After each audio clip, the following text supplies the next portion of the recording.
इस दोपहर में आपके साथ इकट्ठे होना मैं अपने लिए एक बहुत बड़े अवसर की बात समझता हूँ।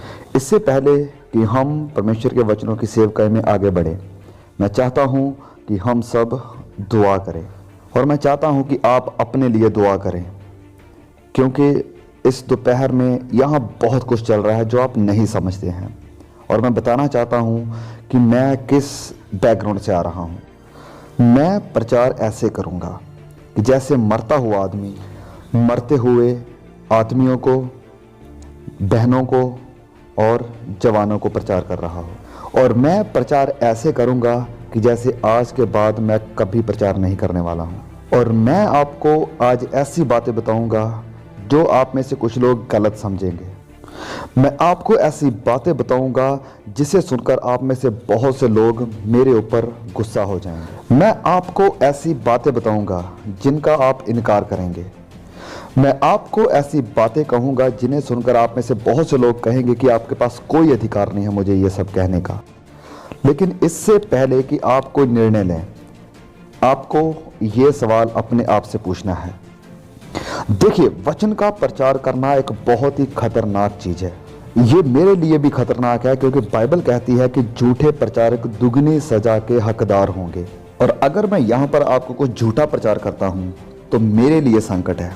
इसलिए मुझे डरते और कांपते हुए आज यहाँ पर प्रचार करना है, क्योंकि मैं खुदा के सामने दोषी नहीं ठहरना चाहता। लेकिन अगर जो मैं बातें आपको बताता हूँ वो सही हैं, तो फिर मुश्किल आपके लिए होगी। और इसलिए आपको डरते और कांपते हुए बातों को सुनना चाहिए। जो वचन मैं आपके साथ बांटने वाला हूं, अगर मैं इसकी सही से व्याख्या करूं तो ये ऐसे होगा कि जैसे खुदा एक इंसान के द्वारा आपके साथ बात कर रहा है।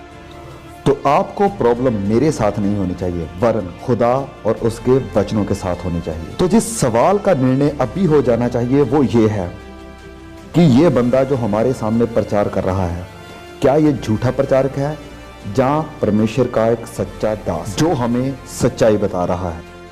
और अगर वह हमें सच्चाई बता रहा है तो फिर कोई और चीज मायने नहीं रखती सिवाय इसके कि हम इस सच्चाई को अपने जीवनों में स्वीकार करें। आइए अपने सिरों को झुकाएंगे और दुआ करेंगे।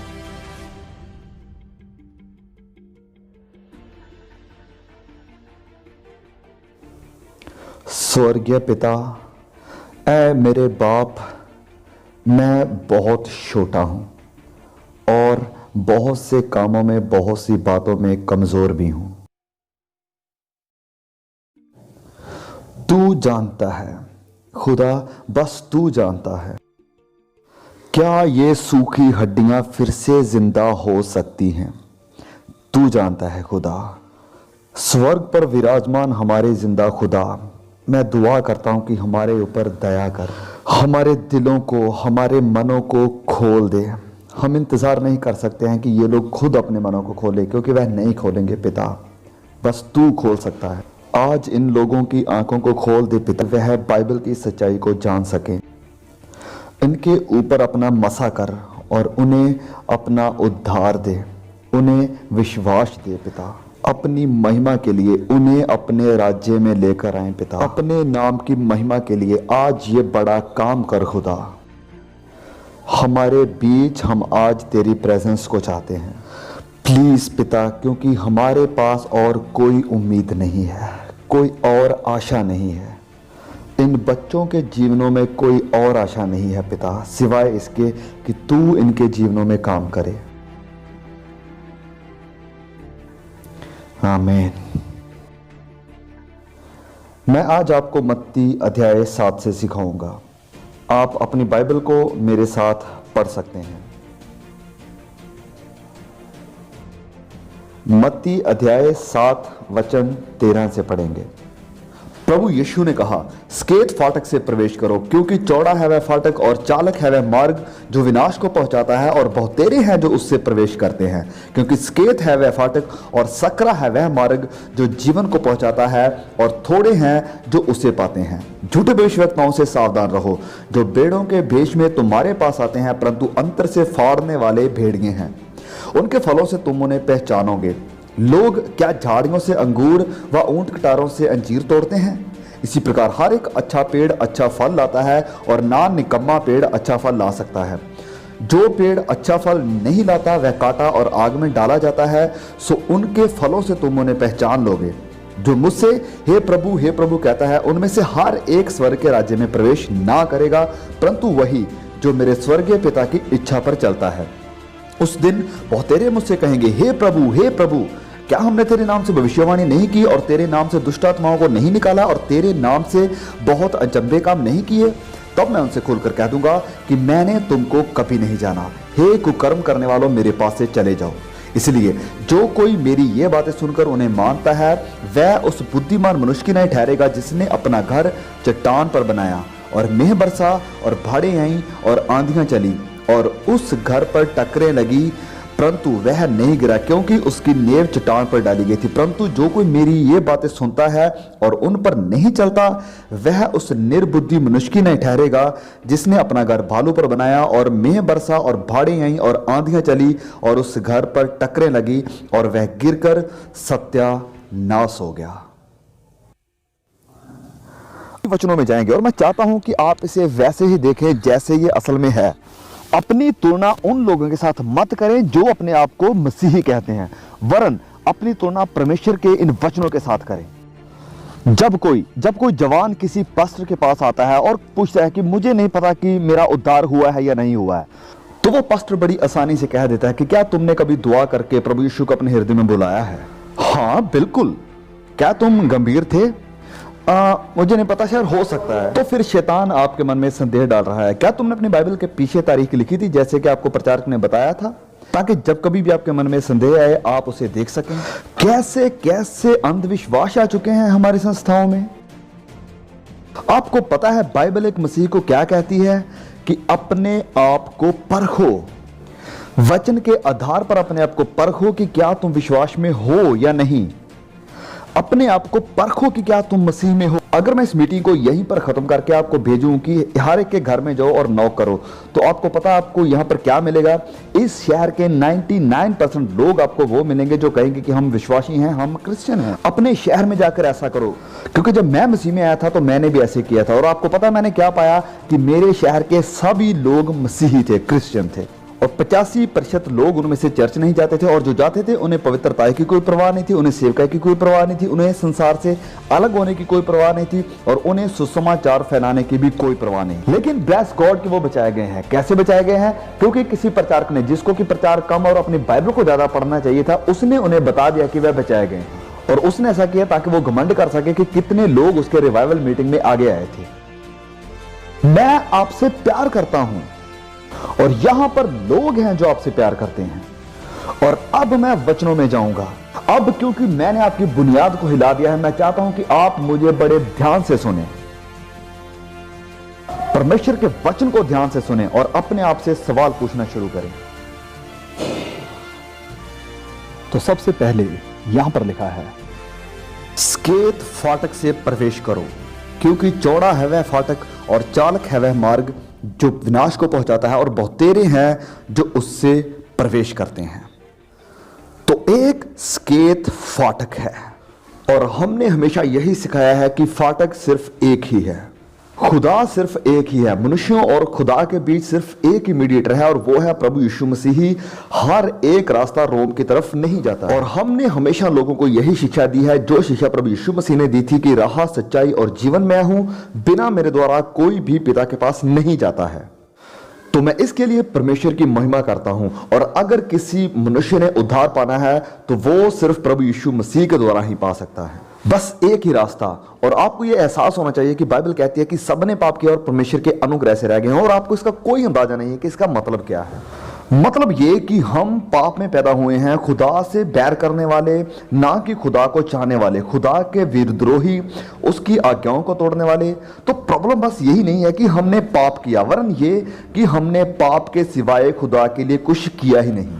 और ये शाया नबी ने लिखा है कि हमारे भले काम भी परमेश्वर के सामने मैले चिथड़ों के समान हैं। और इस कारण आप जानते हैं कि हम किस चीज के हकदार हैं, और वो है परमेश्वर का क्रोध, परमेश्वर की नफरत। और अब आप कहेंगे कि एक परमेश्वर तो किसी से नफरत नहीं करते, वो तो प्यार हैं। लेकिन नहीं मेरे भाइयों, आपको इस बात को समझना जरूरी है। कि प्रभु यीशु ने सिखाया, नबियों ने सिखाया, प्रेरितों ने सिखाया कि प्रभु यीशु के द्वारा परमेश्वर के अनुग्रह प्रकट होने के बाद जो चीज प्रकट होना बाकी है वो है परमेश्वर की नफरत, परमेश्वर का क्रोध, आपके विद्रोह और बड़े गुनाह के कारण। जब कभी मुझे यूनिवर्सिटी में बोलने का मौका मिलता है तो लोग कहते हैं कि खुदा नफरत नहीं कर सकता, वो तो प्यार है। तो मैं आपको बताना चाहता हूं कि परमेश्वर को नफरत जरूर करना चाहिए क्योंकि वो प्यार है। देखिए, मैं बच्चों से प्यार करता हूं और इसलिए मैं अबॉर्शन से नफरत करता हूं। अगर मैं पवित्रताई से प्यार करता हूं तो मुझे अपवित्रताई से नफरत करनी पड़ेगी। परमेश्वर एक पवित्र खुदा है और यही एक बात है जो बहुत से लोग आज भूल चुके हैं। बहुत सी बातें जो आप करते हैं खुदा उनसे नफरत करते हैं। क्या आपको पता है? ये बेदारी के लिए दुआ करें। आप यूथ मीटिंग करवाना चाहते हैं और चाहते हैं कि खुदा उसमें काम करे, लेकिन उससे पहले आप टीवी पर ऐसे प्रोग्राम देखते हैं जिनसे परमेश्वर नफरत करते हैं और फिर आप सोचते हैं कि क्यों लोगों पर पवित्र आत्मा नहीं उतरा है, और फिर आपको झूठी आग और झूठी एक्साइटमेंट पैदा करनी पड़ती है क्योंकि खुदा उसमें नहीं है, क्योंकि वो पवित्र खुदा है। और अगर मैं और आप उस पवित्र खुदा से मिलाप करना चाहते हैं तो वो सिर्फ उसके बेटे प्रभु यीशु मसीह की मृत्यु के द्वारा हो सकता है, जब वह उस क्रूस पर लटका। अब ध्यान से सुने मुझे, अगर आपने उद्धार पाया है, आपका उद्धार इसलिए नहीं हुआ कि यहूदियों ने और रोमियों ने यीशु मसीह को रिजेक्ट किया। प्रभु यीशु के सर पर कांटों का ताज पहनाए जाने के कारण, उसे बाला मारे जाने के कारण और उसे सलीब पर लटकाए जाने के कारण आपका उद्धार नहीं हुआ। क्या आप जानते हैं कि आपका उद्धार कैसे हुआ? क्योंकि जब प्रभु यीशु सलीब पर लटका हुआ था तो उसने तुम्हारे गुनाहों को अपने ऊपर उठा लिया और परमेश्वर की जलजलाहट और क्रोध जो तुम्हारे ऊपर बरसने वाली थी उस समय वो प्रभु यीशु के ऊपर बरसी। किसी ना किसी को तो कीमत चुकानी ही पड़ेगी, किसी ना किसी को तो मरना ही पड़ेगा। यशायाह 53 के अनुसार ये स्वर्गीय पिता था जिसने अपने बेटे को कुचल दिया। वहां पर लिखा है कि परमेश्वर को यह भाया कि उसे कुचले। लोग कहते हैं कि सलीब दर्शाती है कि इंसान कितना कीमती है, पर यह गलत है। वरन सलीब दर्शाती है कि हम कितने भ्रष्ट हैं कि परमेश्वर के बेटे को खुद अपनी जान देनी पड़ी हमें बचाने के लिए। और सिर्फ यही एक रास्ता था हम जैसों को बचाने के लिए। यह परमेश्वर के बेटे की कुर्बानी थी जो हमारे लिए तड़ा गया ताकि हमारे गुनाहों की कीमत चुका सके और फिर मुर्दों में से जी उठा। वह हमें बचाने के लिए सामर्थ्य है और यह है प्रभु यीशु मसीह का सुसमाचार। अब आपकी बुलाहट क्या है कि आप संकेत फाटक से होकर गुजरें, लेकिन आप कैसे करोगे? प्रभु यीशु ने कहा कि परमेश्वर का राज्य निकट है, तो आपको क्या करना चाहिए? मरकुस में वे कहते हैं कि पश्चाताप करो और सुसमाचार पर विश्वास करो। आप कहेंगे कि ब्रदर पॉल, मेरा उद्धार दुआ करने से और प्रभु यीशु को अपने दिल में बुलाने से हो गया है और मुझे पता है कि आपने ऐसा किया है। आपका उद्धार मैजिकल फॉर्मूला बोलने से या किसी के पीछे शब्द बोलने से नहीं हुआ है, वरन आपका उद्धार हुआ है पश्चाताप करके प्रभु यीशु पर विश्वास करने के द्वारा। और यह सिर्फ आपने अतीत में ही नहीं किया है, वरन आप अब भी कर रहे हैं, क्योंकि उस वचन की असल जो प्रॉपर ट्रांसलेशन है वो बताती है कि प्रभु यीशु ने कहा कि परमेश्वर का राज्य निकट है और अब आप पश्चाताप करते रहो और मेरे ऊपर विश्वास बनाकर रखो। परिवर्तन एक फ्लू शॉट नहीं है कि हां मैंने किया, हां मैंने पश्चाताप किया, लेकिन सवाल यह है कि क्या आप अब भी पश्चाताप कर रहे हैं? क्या आप अब भी प्रभु यीशु पर विश्वास कर रहे हैं? क्योंकि जिसने आपके जीवन में यह भला काम शुरू किया है वह ऐसे पूरा भी करेगा। हम ये प्रचार करते हैं कि आप उस एकमात्र फाटक से होकर गुजरने के लिए बुलाए गए हैं जो कि प्रभु यीशु मसीह है, लेकिन हम एक बात को भूल चुके हैं और मैं चाहता हूं कि आप सब बच्चे, सब माँ बाप, सभी पास्टर्स मुझे बड़े ध्यान से सुने। बाइबल की एक बहुत ही महत्वपूर्ण शिक्षा को हम भूल गए हैं और वो ये है कि ये वचन कहता है कि सिर्फ फाटक ही संकेत नहीं है, वरन वो रास्ता भी संकेत है। हम बेसिकली क्या करते हैं कि किसी को दुआ में प्रभु यीशु मसीह की तरफ लीड कर देते हैं और उसके बाद वह अपना सारा जीवन संसार की तरह गुजारते रहते हैं। और अगर आप मेरी इस बात का इनकार करते हैं तो मैं आंकड़े लाकर आपको गलत साबित कर सकता हूं। किताब के ऊपर किताब लिखी जा रही है, पढ़ी जा रही है, सोशियोलॉजिस्ट के द्वारा, विद्वानों के द्वारा, थियोलॉजियंस के द्वारा, ये जानने के लिए कि चर्च को हुआ क्या है। हम ये देखते हैं कि अबॉर्शन जैसे चर्च के बाहर है वैसे ही चर्च के अंदर भी, और यही हाल डिवोर्स का है, अनैतिकता का, दुष्टता का, व्यभिचार का भी है। और आप भी जानते हैं और इस बात को मैं भी जानता हूं कि यहाँ पर बहुत से ऐसे जवान हैं जो दुष्टता करते हैं और वही साथ से परमेश्वर की महिमा गा रहे हैं। ऐसे कुछ यहाँ पर जवान हैं जो नशा भी करते हैं और यूथ मीटिंग में भी आते हैं। वो ऐसे काम करते हैं, ऐसी चीजें देखते हैं जो कि एक मसीही को देखना योग्य नहीं है। और वह ऐसी मीटिंग में आते हैं और विश्वास करते हैं कि वह संतुष्ट हैं, विश्वास करते हैं कि उन्होंने उद्धार पा लिया है और कोई उन्हें कुछ नहीं कहता सिवाय इसके वह शारीरिक मसीही हैं। वह मसीही हैं पर शारीरिक मसीही हैं। यह शिक्षा बैप्टिस्ट सेमिनरी से स्टार्ट हुई थी, जो कि एक सदर्न बैप्टिस्ट सेमिनरी नहीं है। कुछ सदियों पहले इसकी शिक्षा शुरू हुई थी। ये ना तो बिब्लिकल है और ना ही ऐतिहासिक है। मेरे प्रिय दोस्तों, शारीरिक मसीही ऐसी कोई शिक्षा ही नहीं है। अब आप शायद कहेंगे कि एक मिनट ब्रदर पॉल, क्या पहला कुरिन्थियों अध्याय 3 में नहीं लिखा कि अब भी शारीरिक हो? क्या पॉल ने ऐसा नहीं कहा? हाँ, पॉल ने ऐसा लिखा है, लेकिन आपको पूरी किताब पढ़नी पड़ेगी ये समझने के लिए कि पॉल के कहने का मतलब क्या था। हमारी प्रॉब्लम क्या है? जवानों सुनिए मुझे, ज्यादातर हमारी मसीहत टी शर्ट्स के आगे या पीछे लिखे हुए बातों से आती है। ज्यादातर हमारी मसीहत मसीह गीत लिखने वालों से आती है, ना कि पवित्र बाइबल। जिस बात को आज हम सत्य समझते हैं वो ज्यादातर हमारी मॉडर्न क्रिश्चियनिटी से आ रहा है, ना कि बाइबल से। बाइबल ये कभी नहीं सिखाती है कि कोई अपने आप को सच्चा मसीही कहे और अपना जीवन लगातार हर दिन गुनाह में, पाप में और गलत कामों में बिताए। वरन बाइबल लगातार यह सिखाती है कि एक सच्चे मसीही को नया हृदय दिया जाता है। सच्चे मसीही के पास एक स्वर्गीय पिता है जो उन्हें संभालता है, उन्हें देखता है और उनकी परवाह करता है। मेरा दिल टूट रहा है, आप जानते हैं, मैं भी जानता हूं इस बात को, इसे छिपाए नहीं। आइए हिपोक्रेट ना बने। यहां पर बहुत सारे हैं, आप उन्हें जानते होंगे, आप भी शायद उन्हीं में से एक होंगे। आप शायद उन्हें मेरे से भी ज्यादा जानते होंगे क्योंकि वो उस मीटिंग में हैं, वो मसीही के रिलेटेड सब कुछ करेंगे, लेकिन उनके दिल में, उनके मन में बुराई भरी है। उनके जीवन में कोई तब्दीली नहीं है, कोई रोशनी नहीं है। जो कुछ संसार करता है वो भी करते हैं और उनके लिए ये सब सही है, ये अप्रोप्रिएट है। लेकिन मेरे दोस्तों, ये मसीहत नहीं है और उनके जीवन का सबसे बड़ा खतरा नरक है। वह परमेश्वर को नहीं जानते हैं। हम क्या सिखाते हैं? आपने कब सुना है, अगर आप किसी ने यह सिखाया हो कि स्वर्ग जाने के लिए सिर्फ सकेत फाटक ही नहीं है, वरन एक सकरा मार्ग भी, एक नैरो मार्ग भी है। प्रभु यीशु ने यह दर्शाया है कि एक सच्चे मसीही की निशानी यह है कि आप सकरे मार्ग पर चलोगे। लेकिन आपको पता है कि आज मसीहत में मसीही की निशानी क्या समझी जाती है? कि आपने किसी के पीछे दुआ की है। हैरानी वाली बात है ये। अगर आपको उधार के बारे में पूछो तो आपको क्या कहा जाता है कि क्या आपने दुआ की है? लेकिन वचन क्या सिखाता है कि अपने आप को जांचो, अपने आप को परखो कि क्या तुम मसीही हो, क्योंकि एक मसीही का जीवन अलग ही रहेगा। तो क्या मैं ये सिखाने की कोशिश कर रहा हूं कि एक मसीही के अंदर पाप नहीं होता है? जी नहीं, क्योंकि पहला यूहन्ना में हम पढ़ते हैं कि अगर कोई कहता है कि मेरे अंदर पाप नहीं है तो वो अपने आप को धोखा देता है, उसके अंदर सत्य नहीं है। तो फिर फर्क क्या है? आप कहना क्या चाहते हैं? और जो मैं कहना चाहता हूं वो ये है, अगर आप सच में नए सिरे से पैदा हुए हैं और परमेश्वर की संतान बन चुके हैं तो आप धार्मिकता के रास्ते पर चलेंगे और ये आपकी जिंदगी का एक स्टाइल बन जाएगा। और अगर आप कभी उस मार्ग से नीचे भी निकल जाते हैं तो पिता आपको उठाने के लिए आएगा, वो आपको सिखाएगा और वापस उसी मार्ग पर लेकर आएगा। लेकिन अगर आप ये दावा करते हैं कि आप सकेत फाटक से होकर गुजरे हैं, लेकिन आपका जीवन संसारिक लोगों के जैसे है, उन लोगों के जैसे है जो मसीह को नहीं जानते हैं, तो मैं चाहता हूं कि आपको डरना चाहिए, आपको बुरी तरह डरना चाहिए, क्योंकि आप खुदा को नहीं जानते हैं।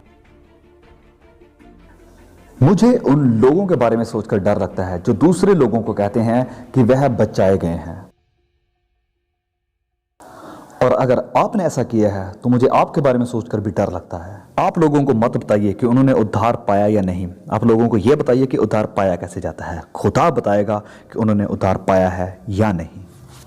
हम ये विश्वास करना भूल गए हैं कि उद्धार, साल्वेशन परमेश्वर का एक अलौकिक कार्य है और पवित्र आत्मा की मदद से जिनका जीवन परिवर्तन हुआ है, जो नए सिरे से पैदा हुए हैं, उनका जीवन बदल चुका है, वह नई सृष्टि बन चुकी है। क्योंकि बाइबल में लिखा है कि अगर कोई मसीही में है वह नई सृष्टि है। तो हम यहां वचन में देखते हैं कि एक सकेत फाटक है और एक सकरा, एक नैरो मार्ग है। और फिर वचन 15 में हम देखते हैं कि झूठे भविष्यवक्ताओं से सावधान रहो जो भेड़ों के भेष में तुम्हारे पास आते हैं लेकिन अंदर से फाड़ने वाले भेड़िए हैं, उनके फलों से तुम उन्हें जान लोगे। आपको इस बात को समझना चाहिए। एक बुद्धिमान व्यक्ति ने मुझे ये बहुत देर पहले ये बात कही थी कि पॉल, आपका सबसे सच्चा दोस्त वही है जो आपको सत्य बताता है। लेकिन आज मसीहत में हम ऐसे बन चुके हैं कि कोई हमें झिड़क नहीं सकता है और कोई किसी को नहीं कह सकता है कि वह गलत है। और बहुत से आज लीडर्स, बहुत से पास्टर्स भी इस झूठ का शिकार हैं। हम आज किसी को निराश करना नहीं चाहते हैं, हम सबके प्यारे होना चाहते हैं। लेकिन आपको इस बात को समझना चाहिए कि सबसे ज्यादा प्यार करने वाला सिर्फ खुदा है। और अगर आप किसी के प्यारे होना चाहते हैं तो खुदा के प्यारे बनो। आपको इंसानों से पहले परमेश्वर की महिमा की फिक्र होनी चाहिए। आज आपको इस बात को जान लेना चाहिए कि जो व्यक्ति आपको सबसे ज्यादा प्यार करता है वो आपको सच्चाई बताएगा। झूठे नबियों का सबसे बड़ा चिन्ह यही है कि वह आपको वो बताएंगे जो आप सुनना चाहते हैं। वह कभी आपको परेशान नहीं करेगा। वह चाहेगा कि जब वह प्रचार कर रहा है आप तालियां बजाएं, आप उसकी तारीफ करें, और वो आपका मनोरंजन हमेशा करता रहेगा। और ऐसी मसीहत आपके सामने रखेगा कि जिसको प्रभु यीशु मसीह ने भी कभी नहीं जाना था। वो आपको इतना एंटरटेन करके रखेगा कि ऐसे गंभीर विषय कभी आपके सामने लेकर नहीं आएगा। क्या खुदा मेरी जिंदगी में काम कर रहा है? क्या मैं पवित्रताई में बढ़ रहा हूं?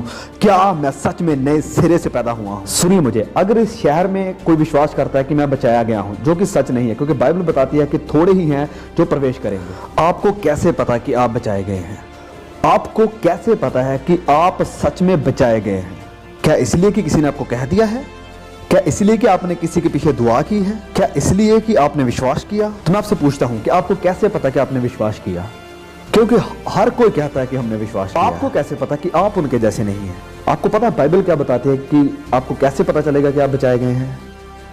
ऐसे पता चलेगा कि आप बचाए गए हैं क्योंकि आपका जीवन दिन प्रतिदिन बदल रहा है और आपके जीवन जीने का तरीका वचनों की सच्चाई के अनुसार है। और अगर आप कभी उस रास्ते से भटक जाते हैं, जैसे कि अक्सर होता है, तो खुदा आपके लिए आएगा और वो आपको उठाएगा और वापस आपको ट्रैक पर लेकर आएगा। उद्धार पाने का सबसे बड़ा चिन्ह यह है कि खुदा आपको कभी भी ऐसे बातें नहीं करने देगा जैसे कि आपका शरीर चाहता है। खुदा आपको कभी भी ऐसे एसेंशियल कपड़े नहीं पहनने देगा जो संसार और संसारिक चर्च आपको पहनने की अनुमति देंगे। खुदा कभी भी आपको संसार के जैसे चलने नहीं देगा, संसार के जैसे बनने नहीं देगा और संसार की चीजों को सुनने की अनुमति नहीं देगा।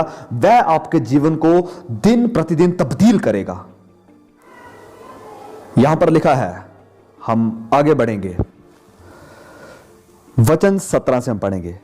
पहले हम वचन 16 को पढ़ते हैं। लिखा है कि उनके फलों से तुम उन्हें पहचान लोगे। झूठे नबियों को आप कैसे जानोगे? झूठे नबियों और विश्वासियों को परखने का सबसे बड़ा चिन्ह वचन हमें क्या देता है कि उनके फलों से तुम उन्हें पहचान लोगे।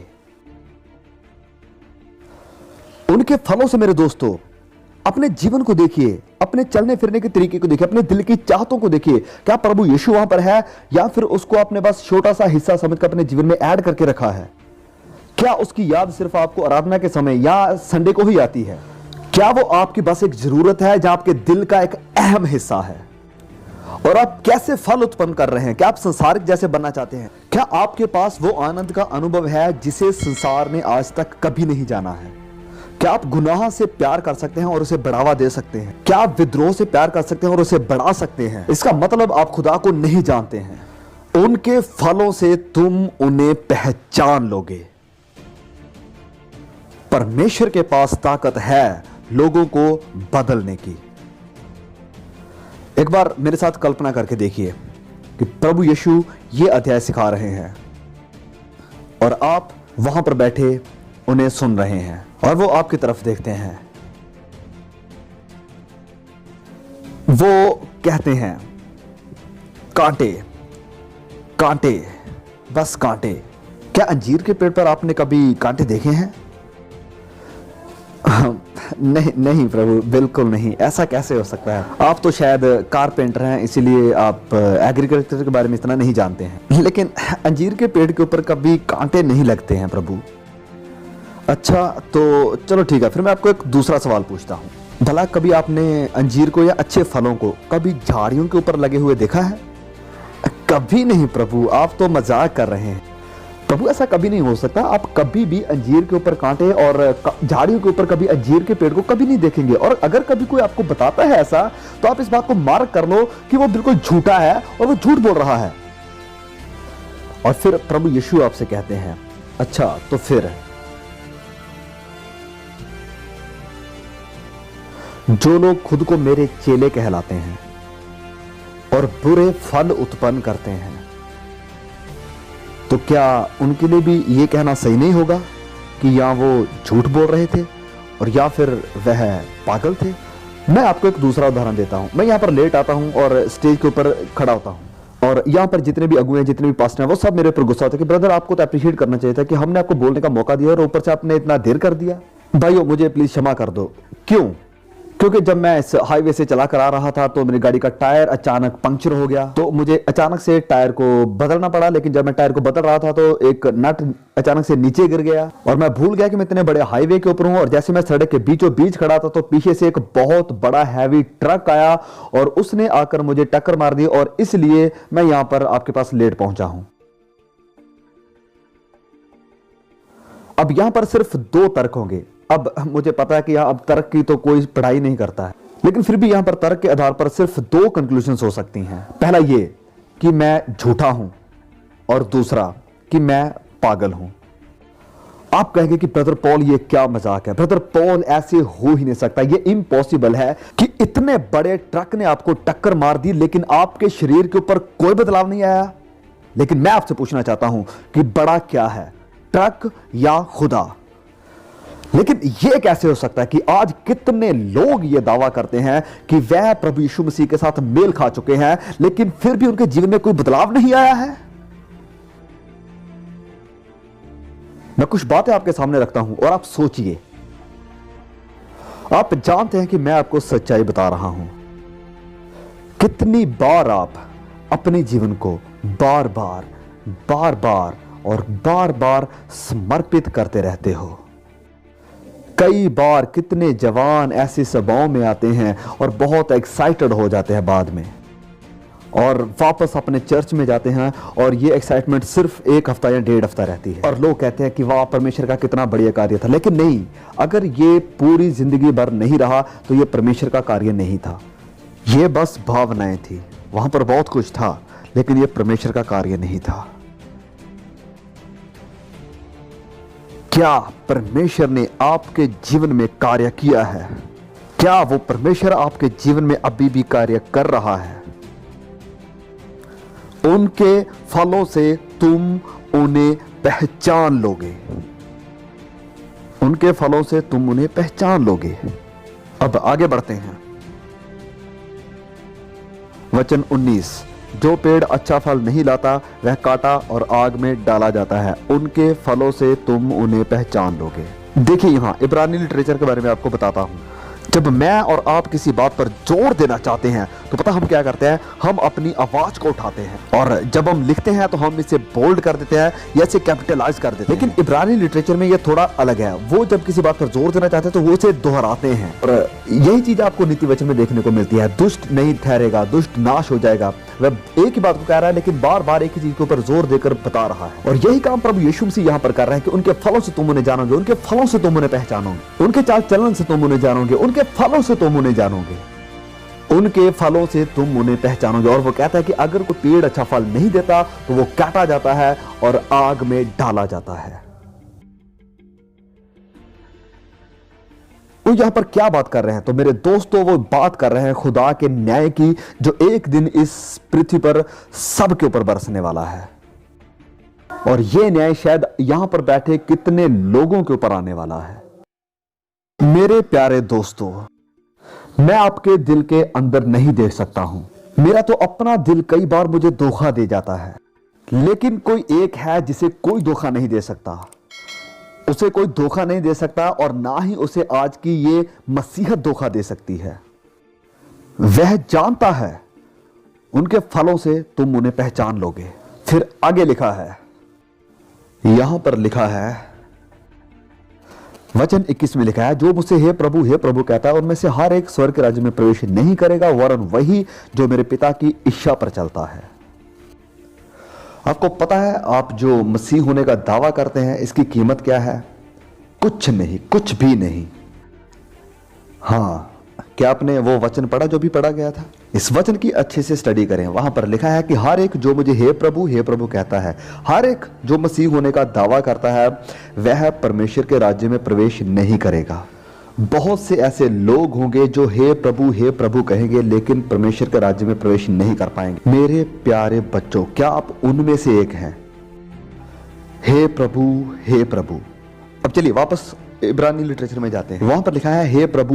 वहां सिर्फ प्रभु ही नहीं लिखा है, वहां पर लिखा है हे प्रभु। अब इसका क्या मतलब? जो व्यक्ति यहां पर यह दावा कर रहा है वो सिर्फ अचानक से उठकर सामने नहीं आ गया कि अभी न्याय होने वाला है तो मैं प्रभु को अपना खुदा मान लूं। नहीं, ये वो व्यक्ति है जो लोगों के सामने यह दावा करता था कि यीशु खुदा है, जो जब गाने चलते थे तो उसके ऊपर नाचता था और कहता था कि यीशु खुदा है, जो गाने गाता था कि यीशु खुदा है। लेकिन प्रभु यीशु से कहते हैं कि मेरे पास से चले जाओ, मैंने तुम्हें कभी नहीं जाना।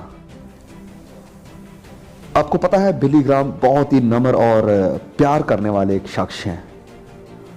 उन्होंने कहा था कि मैं ये विश्वास करता हूं कि बहुत तादाद में ऐसे लोग हैं जो चर्च में भी आते हैं लेकिन फिर भी खुदा के साथ उनका कोई रिश्ता नहीं है, परमेश्वर से दूर है। वो कहते हैं कि जिन लोगों ने उसकी मीटिंग्स में आकर मसीह को स्वीकार किया है, अगर उनमें से 5% भी बचाए जाते हैं तो मुझे बहुत खुशी होगी।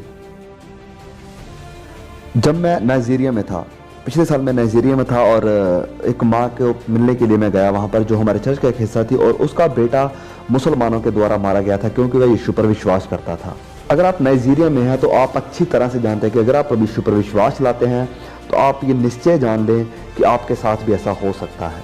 लेकिन हमारे यहाँ, ओ मेरे प्रियो, कीमत को जानो, पहचानो, वचनों के आधार पर अपने आप को परखो। क्या तुम खुदा को जानते हो? क्या तुम खुदा को पर्सनली जानते हो? क्योंकि यहां पर लिखा है कि हर कोई जो मुझे प्रभु प्रभु कहता है वह परमेश्वर के राज्य में प्रवेश नहीं करेगा। देखो यहां पर क्या लिखा है, जो मुझसे हे प्रभु कहता है उनमें से हर एक परमेश्वर के राज्य में प्रवेश नहीं करेगा, वरन वही जो मेरे पिता की इच्छा पर चलता है। कोई एक सच्चा मसीह बन चुका है। इसका सबसे बड़ा चिन्ह क्या है? मैं चाहता हूं कि हम ये फिर से सिखाना शुरू कर दें। हमारी थियोलॉजी को क्या हुआ, हमारे सिद्धांतों को क्या हुआ, हमारी शिक्षा को क्या हो गया है? अब कोई भी सिद्धांतों को सीखना नहीं चाहता है। अब लोग सिर्फ मसीह गीत सुनना चाहते हैं और टी शर्ट्स के ऊपर कुछ आयतों को पढ़ना चाहते हैं। सच्चाई को क्या हुआ? और सच्चाई यह है कि अगर आप सच में नए सिरे से पैदा हुए हैं तो इसका सबसे बड़ा चिन्ह यह है कि आपके जीवन का यह स्टाइल बन जाएगा कि आप पिता की इच्छा पर चलना शुरू कर देते हैं। आप शायद कहेंगे कि ब्रदर आप कार्यों की बात कर रहे हैं। नहीं, मैं यहां पर विश्वास के प्रमाण की बात कर रहा हूं। आपका मसीह पर दावा करना ही यह प्रमाण नहीं है कि आप सच में एक विश्वासी हैं, क्योंकि इस देश में हर कोई मसीह पर विश्वास का दावा करता है। आपको कैसे पता कि आपका विश्वास झूठा नहीं है? लाइफस्टाइल, एक ऐसा लाइफस्टाइल जो परमेश्वर की इच्छा पर चलना चाहता है, जो परमेश्वर की इच्छा पर चलना चाहता है। और जब आप परमेश्वर की इच्छा पर नहीं चल पाते हैं तो पवित्र आत्मा आकर आपको कन्विक्ट करता है, या तो परमेश्वर के वचनों के द्वारा और या फिर किसी भाई या बहन के द्वारा, और परमेश्वर आपको फिर से उठाकर वापस अपने मार्ग पर लाता है। और अगर आप एक सच्चे मसीह हैं तो आपके साथ ऐसा होगा। मैं आपको एक उदाहरण देता हूं। मान लो मैं आपका पास्टर हूं और आप मान लीजिए कुछ 14 साल के हैं, और जब मैं 1 बजे प्रचार करके वापस आ रहा होता हूं तो आपको पार्क में कोई लफंगे लड़कों के साथ देखता हूं, ऐसे कार्य करते हुए जो शायद आपको नहीं करने चाहिए। और आप हमारे चर्च के सदस्य हो और मैं कहूंगा कि मेरे गाड़ी में बैठो और मैं आपको आपके पिता के पास लेकर जाऊंगा, और मुझे गुस्सा आप पर नहीं आपके पिता पर होगा, और मैं कहूंगा कि आप एक लापरवाह पिता हैं, कि आपने अपने बच्चों को ऐसे हालातों में बाहर छोड़ा हुआ है। मैं आपको बताना चाहता हूं कि खुदा लापरवाह पिता नहीं है। अगर आप पाप में जी सकते हैं, संसार और संसारिक वस्तुओं से प्यार कर सकते हैं, अगर आप संसार के होकर संसारिक लोगों के जैसे काम कर सकते हैं, अगर आपके हीरो संसारिक लोग हैं, आप उनके जैसे बनना और उनके जैसे दिखना चाहते हैं, अगर आप वही काम करना चाहते हैं जो वह करते हैं, तो मेरे प्रिय दोस्तों मेरी आवाज को सुने। आप खुदा को नहीं जानते हैं और खुदा के साथ आपका कोई नाता नहीं है। अब आगे वचन 22 में लिखा है, उस दिन बहुतेरे मुझसे कहेंगे, हे प्रभु क्या हमने तेरे नाम से भविष्यवाणी नहीं की और तेरे नाम से दुष्ट आत्माओं को नहीं निकाला और तेरे नाम से बहुत से अचंभे काम नहीं किए? तब मैं उनसे खुलकर कह दूंगा, मैंने तुमको कभी नहीं जाना।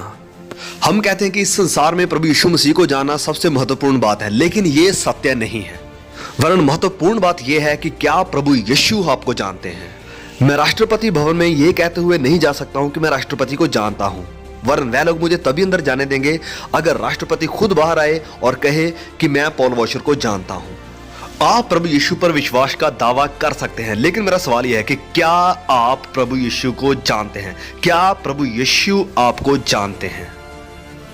अब देखिए यहां पर वह खोए हुए व्यक्ति के बारे में क्या कहते हैं। वह कहते हैं, हे कुकर्म करने वालों, मेरे पास से चले जाओ। मैं इसका आपको असल मतलब बताता हूँ। सुनिए मुझे, मैं चाहता हूँ कि ये बातें मैं आपको गले से लगाकर कह पाता। प्लीज सुनिए मुझे। वह कहता है कि मेरे पास से चले जाओ, तुम लोग जो मेरे चेले होने का दावा करते थे, आप लोग जो मुझे हे प्रभु कहते थे, लेकिन आपने जीवन ऐसे गुजारा कि जैसे मैंने आपको कोई कानून ही नहीं दिया जीने के लिए। अभी अभी मैंने बहुत से चर्च जाने वाले मसीहों का वर्णन किया है। आज अगर कोई आज्ञाओं की बात करता है, अगर कोई बाइबल के प्रिंसिपल्स की बात करता है, हमें कैसे जीना चाहिए, कैसे नहीं जीना चाहिए, तो हर कोई ये चिल्लाना शुरू कर देता है कि तुम फरीसी हो। लेकिन देखिए प्रभु यीशु क्या कहते हैं। वह कहते हैं कि मेरे पास से चले जाओ, तुम लोग जो मुझे हे प्रभु कहते थे, लेकिन जीवन ऐसे गुजारा आप लोगों ने कि जैसे मैंने कोई आज्ञा ही नहीं दी आपको मानने के लिए। बपतिस्मा ले लिया, हालेलुया, अब आपकी स्वर्ग की टिकट पक्की है, आप अब कैसे भी अपना जीवन गुजार सकते हैं। आपको पता है हमारे गलत एवेंजलिज्म करने के कारण क्या होता है? बहुत से बच्चे ऐसे यूथ प्रोग्राम में आते हैं और जब वह 15 साल के होते हैं, संसार में प्रवेश करते हैं, तो वह शैतान के जैसे जीना शुरू कर देते हैं, और फिर जब वह 30 साल के हो जाते हैं तो वापस आके अपना जीवन परमेश्वर को समर्पित करते हैं।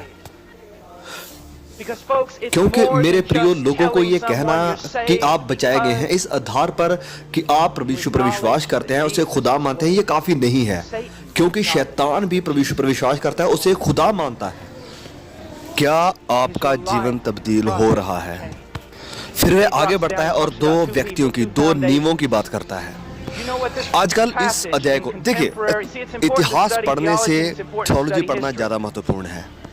आजकल इस चट्टान और भालू वाले वचन का वर्णन ऐसे होता है कि आपको अपना जीवन चट्टान पर खड़ा करना चाहिए, क्योंकि अगर आप अपना जीवन भालू पर खड़ा करेंगे तो आप खुश नहीं रह पाएंगे, आपका जीवन सही तरीके से नहीं चलेगा। लेकिन ये सच्चाई नहीं है। इतिहास गवाह है कि ऐसे कभी भी सिखाया नहीं गया था। आपको पता है इसका असल मतलब क्या है? असल मतलब ये है, रास्ते सिर्फ दो हैं, एक सकरा रास्ता है और एक चौड़ा रास्ता है। आप किसके ऊपर चलना चाहते हैं? पेड़ दो तरह के हैं, एक अच्छा पेड़ है जो अच्छा फल देता है, वह स्वर्ग में जाएगा, और एक बुरा पेड़ है जो बुरा फल देता है और वह नरक में जाएगा, वह काटा जाएगा और आग में झोंक दिया जाएगा। एक तो वो लोग हैं जो प्रभु यीशु पर विश्वास का दावा करते हैं और स्वर्गीय पिता की इच्छा पर चलते हैं, और दूसरा वो लोग हैं जो प्रभु यीशु पर विश्वास का दावा तो करते हैं लेकिन उसकी इच्छा पर नहीं चलते हैं, और वह लोग नरक में जाएंगे। अच्छे कामों की कमी के कारण नहीं, वरन विश्वास की कमी के कारण, जो उनके कामों में कभी नजर ही नहीं आया। और फिर वह आगे बढ़ता है और दो अलग अलग मसीहों की बात नहीं कर रहा है जो अलग अलग नींवों पर अपना घर बना रहे हैं, वरन वह बात कर रहा है खोए हुए और उद्धार पाए हुए व्यक्ति की। खोया हुआ व्यक्ति वचन तो जरूर सुनता है पर वह मजबूत नींव नहीं बनाता है। आप कभी भी उसके जीवन में नहीं देखेंगे कि परमेश्वर का वचन उसे संभाल रहा है, उसे चला रहा है और उसे कंट्रोल कर रहा है। कितने लोग जो ऐसी बड़ी बड़ी सभाओं में आते हैं, बड़ी बड़ी कन्वेंशंस में आते हैं, और भले ही वह कितनी बड़ी तादाद में, बड़ी गिनती में आते हैं, लेकिन अगर हम इस अध्याय को लें और उनके जीवनों की तुलना इस अध्याय के साथ करें और उनसे पूछें और उनसे कहें, क्या आप अपनी शादी को वचनों के आधार पर चला रहे हैं? क्या आप अपने बच्चों को वचनों के आधार पर पाल रहे हैं? इन वचनों के आधार पर क्या आप अपने आप को इस संसार से अलग कर रहे हैं? और कितने लोग हैं यहाँ पर जो इन सवालों का जवाब हाँ में दे सकते हैं? नहीं, ऐसा तो कुछ भी नहीं। मैं तो बस प्रभु यीशु पर विश्वास का दावा करता हूं और वो मेरा स्वीट सा सेवियर है। और मेरे पास्टर ने, मेरे संडे स्कूल टीचर ने मुझे यही सिखाया है। बहुत से कलीसियाओं में मुझे सिर्फ एक ही बार बुलाया जाता है और ऐसी बहुत सी सभाओं में मुझे सिर्फ एक ही बार बोलने का मौका मिलता है। मैं यहाँ पर खड़े होके बहुत से ऐसे शब्दों का इस्तेमाल कर सकता जिन्हें सुनकर आप बहुत ही खुश हो जाते, आनंद से भर जाते। मैं ऐसी बातें बोल सकता था जिन्हें सुनकर आप आनंद से अंदर ही अंदर भर जाते और बहुत ही खुश हो जाते। मैं ऐसी कहानी आपको सुना सकता था जो आपको रुला देती, आपको हंसा भी देती, आपको बहुत इमोशनल भी कर देती। मैं आपसे प्यार करता हूँ और मैं जानता हूँ क्योंकि परमेश्वर का वचन सत्य है और वो कहता है कि बहुत से लोग हैं जो ये दावा करते हैं कि वह बचाए गए हैं, लेकिन वह बचाए नहीं गए हैं। सच में नहीं।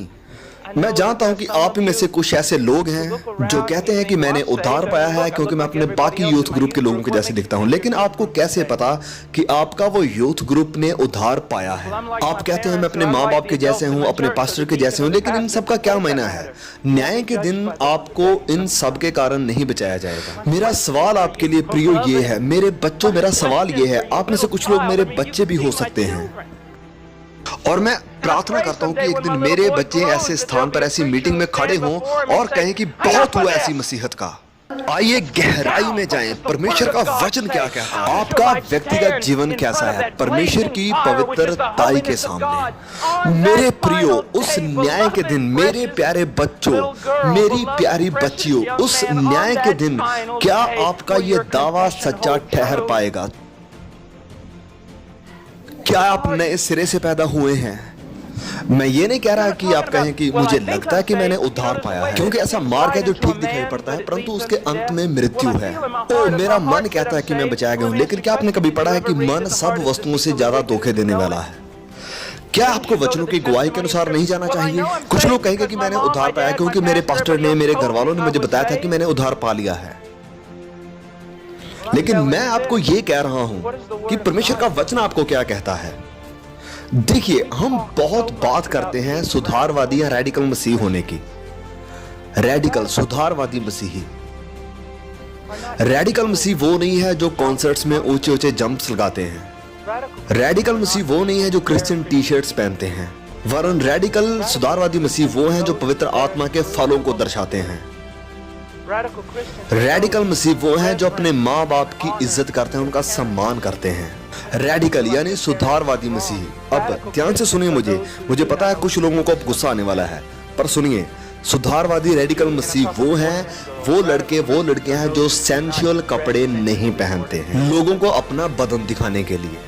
अगर आपकी पोशाक आपके चेहरे के लिए फ्रेम है तो परमेश्वर आपसे खुश है, और अगर आपकी पोशाक आपके बदन के लिए फ्रेम है तो आप सेंसुअल है और परमेश्वर इस बात के लिए आपको नफरत करते हैं। हर कोई आज नबियों के बारे में बात करता है पर वह किसी को सुनना नहीं चाहते हैं।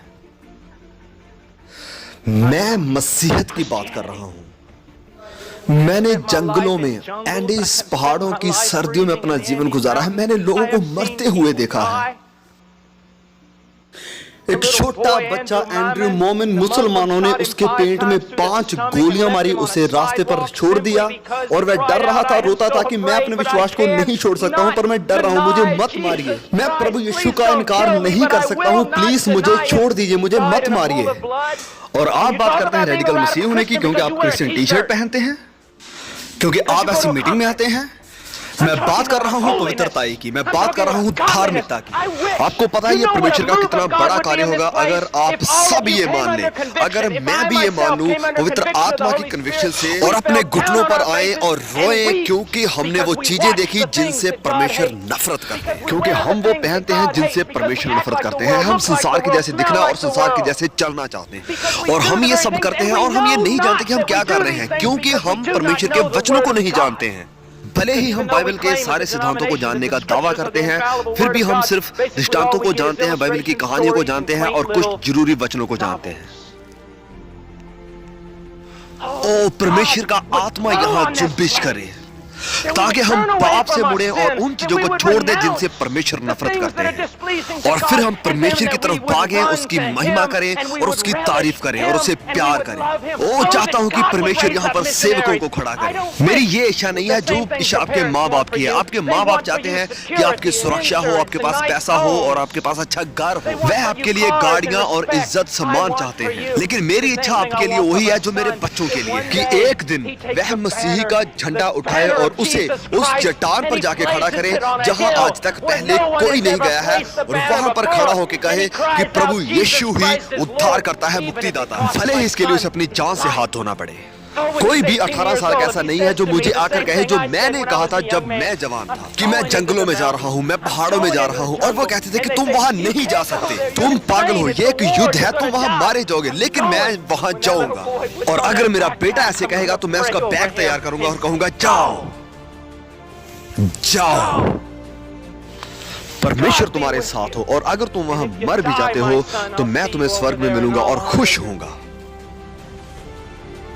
हे पिता, आइए दुआ करें, आइए दुआ करें। ऐ मेरे स्वर्गीय पिता, मुझे अपने आदर सम्मान की कोई फिक्र नहीं है। लोग मेरे बारे में क्या सोचते हैं इसकी कोई परवाह नहीं है मुझे। मैं चाहता हूं कि तेरा नाम आदर पाए और मैं चाहता हूं कि ये जवान बच्चे बचाए जाएं। और पिता जिन्होंने उद्धार पाया है, मैं चाहता हूं कि वह आज की इस झूठी मसीहत की तरफ देखना बंद कर दे जिनसे आप नफरत करते हैं, और वह लोग बस परमेश्वर तेरे वचनों को देखें और कहें कि मैं प्रभु यीशु के पीछे चलूंगा। और मेरी प्रार्थना है सारे यूथ मिनिस्टर्स के लिए, सारे पास्टरों के लिए, कि आप उन्हें अपनी आत्मा से भर दें, अपने प्यार से भर दें और उन्हें परख वाली आत्मा दें। ऐ स्वर्गीय पिता, कीमत चाहे कोई भी हो, पर मैं चाहता हूं कि आप यहां पर सेवकों को खड़ा करें। और इन बच्चों को देखकर मैं अपने बेटे को याद करता हूं और चाहता हूं कि पिता आप उसे सेवकाई के लिए तैयार करें और युद्ध के ऐसे स्थान पर भेजें यहां पर बहुत खतरा हो। ऐ पिता, सेवकों को तैयार कर, सेवकों को तैयार कर, प्रचारकों को तैयार कर जो सच्चाई का प्रचार करते हैं, जो तेरे वचनों को जानते हैं और तेरे वचनों की सच्चाई को जानते हैं। ऐ पिता, हे स्वर्गीय पिता, इस स्थान पर काम कर, इस जगह पर अपना कार्य कर प्रभु।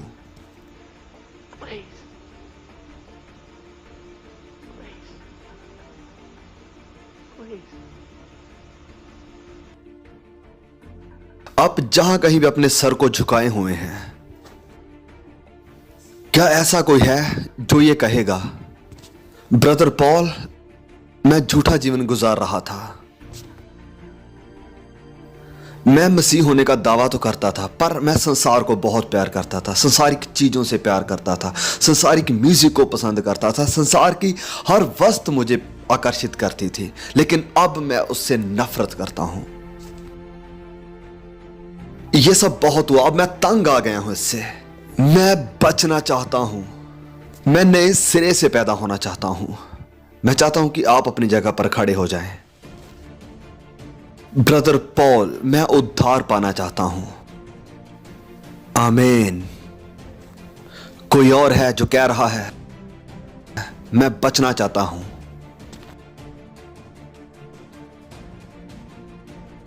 आमीन, आमीन, हालेलुया। अब हम सबको बुलाने वाले हैं और जितने लोग खड़े हुए हैं, मैं नीचे आऊंगा और मैं चाहता हूं कि आप सब लोग मुझे मिलें। मैं आपके साथ बात करना चाहता हूं। अब आप नीचे बैठ सकते हैं, शुक्रिया। अब मैं उनसे बात करना चाहता हूं जो अपने आप को मसीही कहते हैं।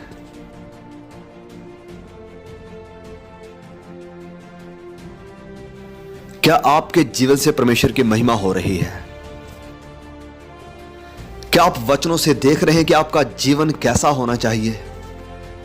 मैं अपने दिल से दुआ कर रहा हूं और सिर्फ एक ही चीज है जो आज चर्च को बचा सकती है, और वो है बदलाव हमारी शिक्षा में, हमारी बाइबल स्टडी में और हमारी कलीसियाओं में। और दूसरा है स्ताव।